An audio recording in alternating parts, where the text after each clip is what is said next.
begitu saya masuk, orang tua mana memang yang sekujur tubuhnya penuh dengan darah. Yang saya pikirkan ada gimana caranya bertahan hidup. Ya demi keluarga ya, anak saya ini lagi besar, sebentar lagi dia.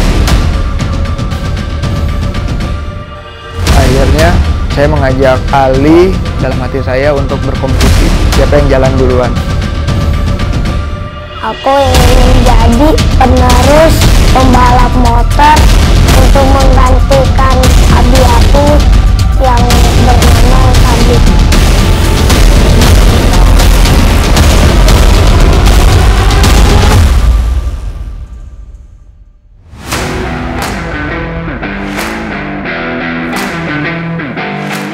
The Paralympic Games or Paralympics, also known as the Games of the Paralympiad.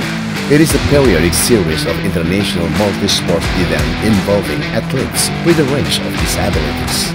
Various sports are competed in this event like at the Olympics, including alpine skiing, biathlon, cycling, archery, and swimming. The Paralympics began as a small gathering of British World War II veterans in 1948. The 1960 Games in Rome drew 400 athletes with disabilities from 23 countries, as proposed by Dr. Antonio Maglio. As of the early 21st century, Paralympics is one of the largest international sporting events with 4,520 athletes from 163 national Paralympic committees at 2020 Tokyo Paralympic. At 2020 Tokyo Paralympic, Indonesia sent 23 athletes from 7 sports. One of them is paracycling, which only sent one athlete, Muhammad Fadli Imamuddin. His name is well known in Indonesia's sport or even in Asia. Muhammad Fadli Imamuddin was a motorbike racer who won various achievements. Saya mulai balap motor itu tahun 2001 menggunakan motor Vespa dan mengikuti kejuaraan daerah selama 10 seri itu di 2001. Kemudian 2002 baru memasuki balap profesional, yaitu dikontrak dengan tim Suzuki. Sampai dengan 2015 di terakhir saya balap menggunakan motor Super Sport 600 cc Honda. It was not an easy way for Fadli to make his dream come true, becoming a motorbike racer. At that time, his parents did not give him permission. Nggak seperti orang tua sekarang, orang tua dulu terlihat masih tabu ya menyikapi anaknya balapan, karena memang belum banyak contohnya. Dan pada tahun 2000-an itu, saya masih harus berusaha payah untuk membujuk orang tua bahwa saya pengen balapan resmi. Karena memang balapan resmi pada saat itu masih jarang sekali ya, di daerah saya tentunya. Because Fadli was consistent with his dream becoming motorbike racer, his mother gave him condition which must be fulfilled to get her permission. Sudah bertahun-tahun saya ingin balap motor, tapi nggak pernah diizinkan sama orang tua. Dan akhirnya orang tua menyetujui dengan syarat itu, 7 hari puasa berturut-turut. Ya pokoknya puasa buat melatih kesabaran, dan ya saya lakukan itu. Karena memang dengan cara itulah saya mendapatkan doa restu dari orang tua. Dan saya nggak mau curi-curi untuk melakukan balapan. Mrs. Nunung is Fadli's mother. She describes his son as a figure who is persistent to fight for his desires. Pada usia SMP kelas 1, pada waktu itu masih jauh sekali untuk acara balap. Bahkan televisi pun jarang sekali menyiarkan untuk masalah balap, tapi Fadli sudah punya keinginan, bercita-cita sejak kecil ingin jadi pembalap. By her nescience about racing, at that time Mrs. Nunung considered racing was no rule on the road activity which was full of risks. Ya, yang saya khawatirkan pada saat itu ya tentunya di jalan yang namanya kebut-kebutan. Saya pikir balap itu ya kebut-kebutan. Saya khawatir dengan ya kecelakaannya itu. Mrs. Nunung explains that his son is person who likes challenges, even in any case. Dia itu selalu suka yang tantangan. Pakai motor maupun pakai sepeda, dia itu jalan hanya tembok segini aja, sama dia dijadiin lintasan.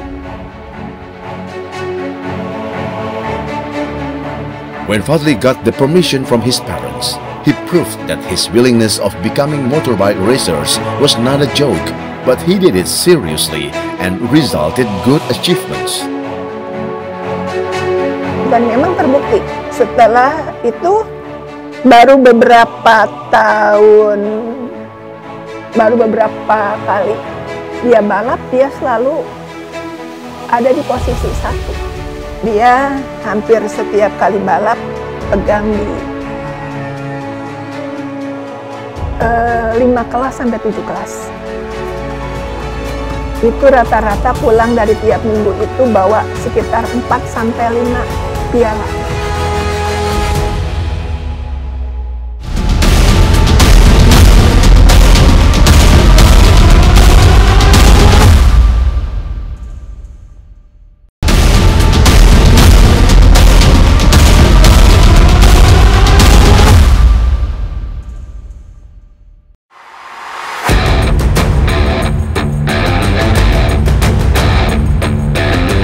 Fadli started joining racing at the end of 2000. Then in 2001, Fadli competed in regional championship and followed some classes with the support of different bike shops. In 2002, because his achievement in regional championship was great, Fadli competed in national championship. He was contracted by Suzuki ARS team in the interval of 2002 to 2009.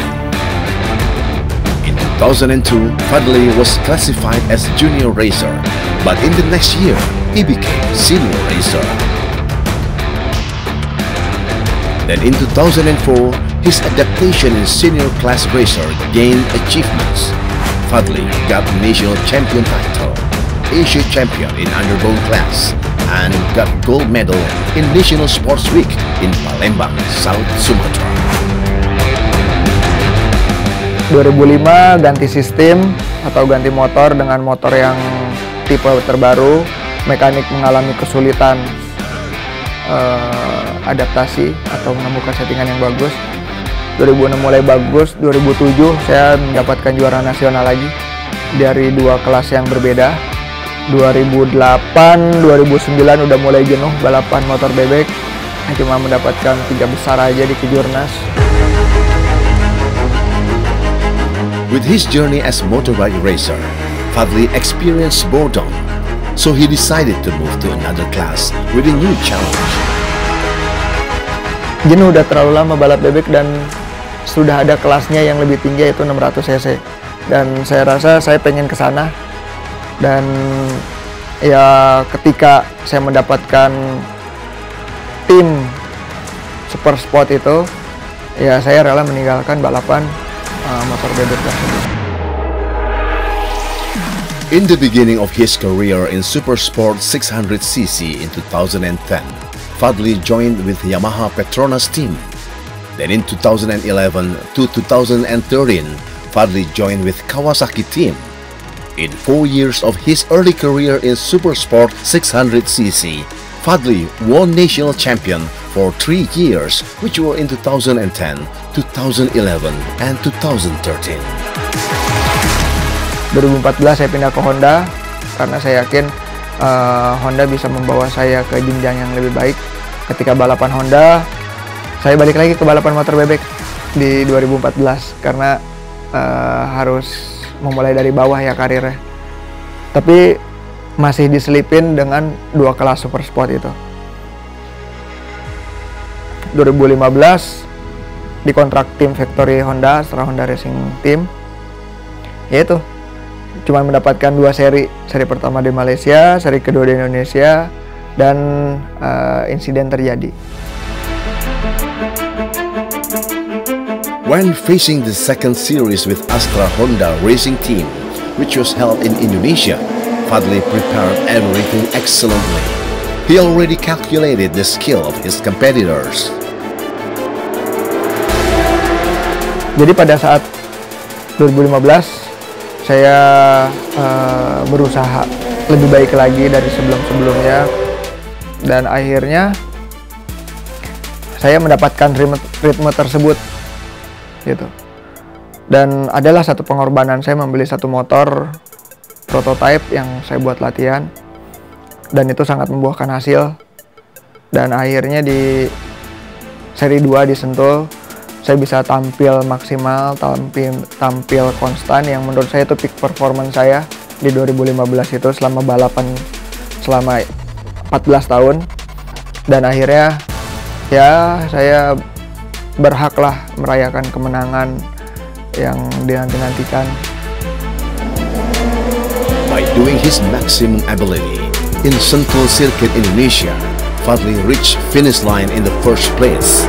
But unfortunately, when Fadli was doing celebration, the unexpected moment happened. Tapi ketika saya selebrasi, dan akhirnya ada pebalap nomor 6 dari Thailand menabrak saya dari belakang. Rasanya kaget sih, yang jelas. Nggak nyangka aja, karena yang saya rasakan lagi di atas, tiba-tiba langsung di palung, bukan di bawah lagi tuh. That horrible moment was clearly recorded live and watched by millions of people. Everyone shocked with that incident, that hoping that the incident would never happen. Saya ketika kecelakaan terjadi, saya hanya menyaksikan di rumah lewat layar kaca. Saya menghubungi semua orang, semua kontak yang saya punya. Tidak ada satupun yang menjawab. Fadli's parents immediately went to Sentul Circuit and found their son was in very serious injury on his leg. Begitu saya masuk, orang tua mana memang ya nggak sedih. Sekujur tubuhnya penuh dengan darah. Kemudian di bawah wear pack itu juga darah. Kain perban itu penuh berserakan di bawah darah. Tapi begitu saya ketemu Fadli, dia langsung lihat saya. "Mah, masih bisa balap nggak?" "Bisa." "Tapi gimana caranya?" "Anak mama nggak ada yang lemah, anak mama kuat." After experiencing accident, Fadli remained conscious and he focused on staying alive for specific reason. Gitu, darahnya sudah keluar terus. Ya itu yang saya pikirkan adalah gimana caranya bertahan hidup. Ya demi keluarga ya, anak saya ini lagi hamil besar. Sebentar lagi dia lahirkan. Mrs. Nunung tried to strengthen Fadli, even guiding him to do salat praying. Sampai dia dioperasi pun, dia nggak boleh tertidur, dia dibuat sadar terus. Pada subuh pun saya sama mendampingi sholatnya.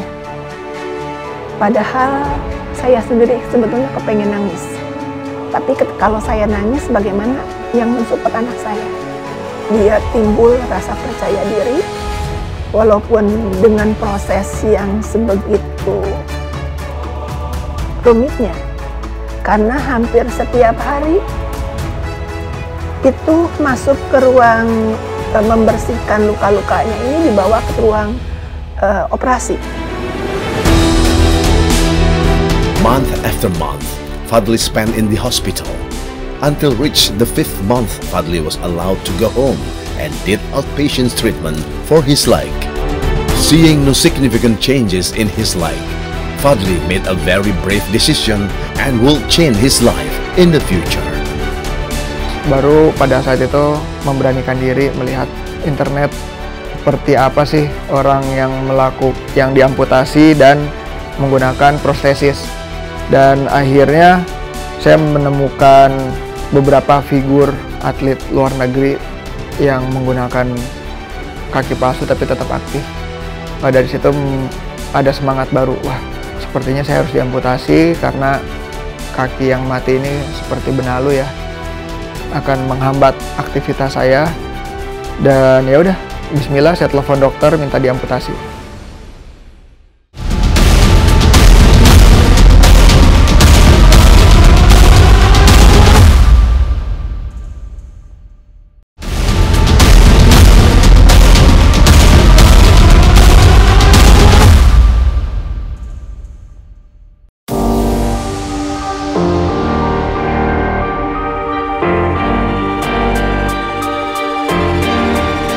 After the amputation process, Fadli struggled to adapt with his new condition. At first, he did not dare to go out and meet people. He needed more time for the transition phase to restore his confidence. Then, he was determined back to his normal life, like before the accident. Ya, saya motivasi diri saya gimana caranya, intinya buat aktivitas lebih cepat. Akhirnya saya mengajak Ali dalam hati saya untuk berkompetisi, siapa yang jalan duluan. Ya, saya berusaha semaksimal mungkin melihat sama-sama umurnya dengan eksiden saya, umur 8 bulan. Dan ya itu, berlomba-lomba gimana caranya di 2 bulan itu saya harus bisa jalan tanpa menggunakan alat bantu, yaitu tongkat. Ya, dan setelah saya lepas tongkat, sebulan kemudian Ali baru bisa jalan. Jadi menang Ali. After being able to walk again with prosthetic leg, Fadli thought about returning to motorbike racing. Saya mendapatkan uang asuransi dari kecelakaan saya ini.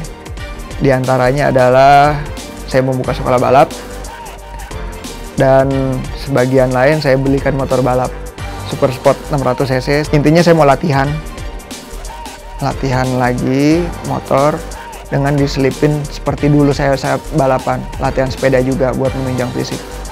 Saya coba latihan di sirkuit Sentul dengan menggunakan motor Super Sport 600 cc dengan modifikasi oper gigi pindah ke kanan.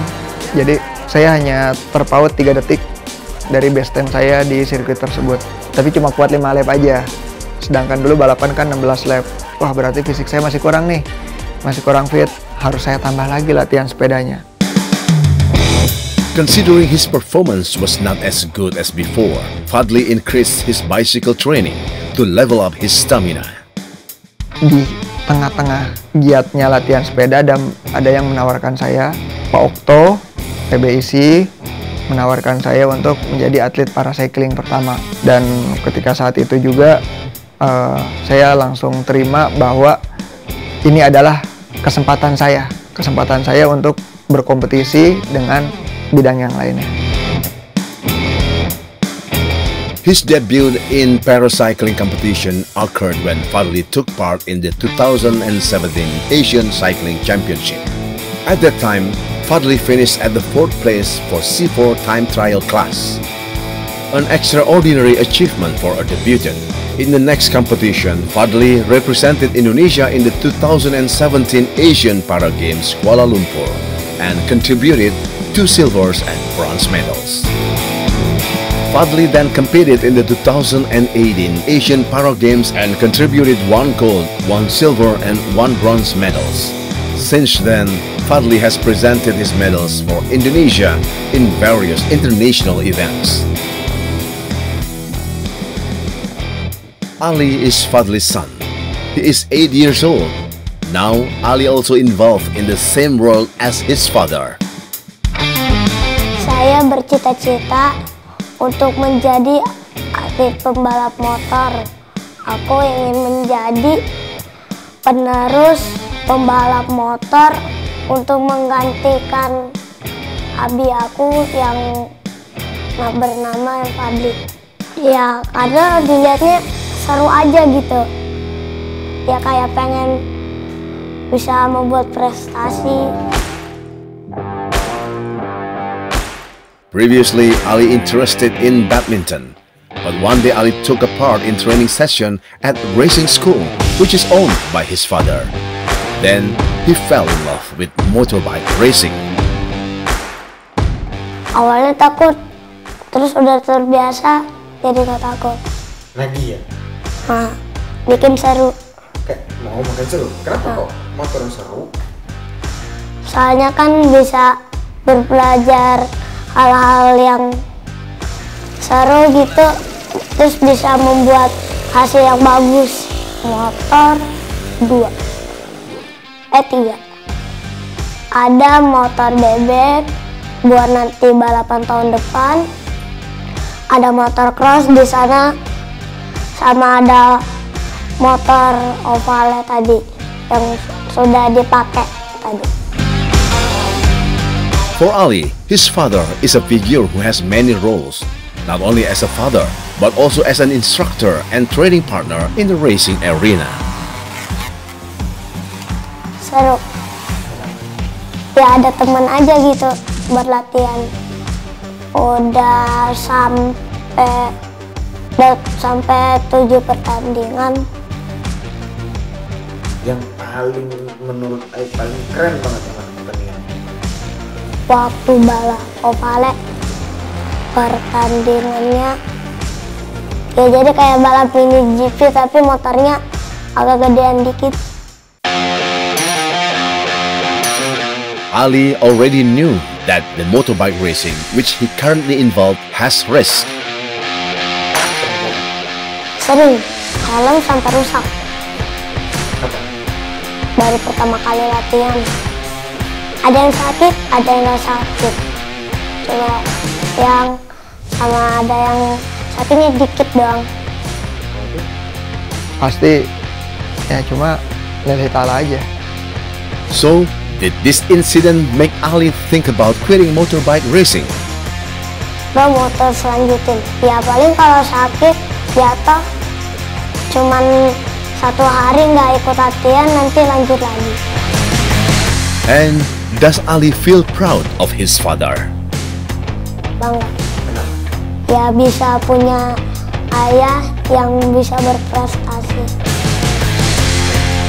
The winding road that Fadli has been through is not easy. But in fact, Fadli is able to pass all the obstacles and life's challenges very well.